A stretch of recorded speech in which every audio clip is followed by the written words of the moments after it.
ولد الحرام ما خليت ما درت معاه، وصبرت وضحيت حتى من الفلوس كنت كنعطيهم ليه. السلام عليكم، في مشكل جديد وحكاية جديدة. ولد الحرام ما خليت ما درت معاه، ومشى سمح فيا ودار العقد مع بنت خالته.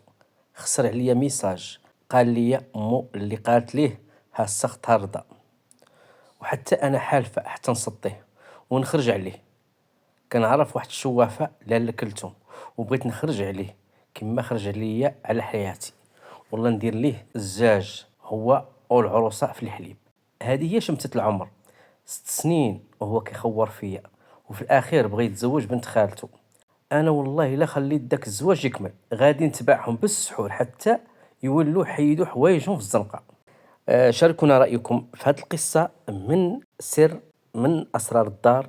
لا تنسوا الاشتراك والمتابعة، وإذا عجبكم الفيديو أو المشكل شاركوه باش نلقاو ليه الحل. شاركونا الحلول.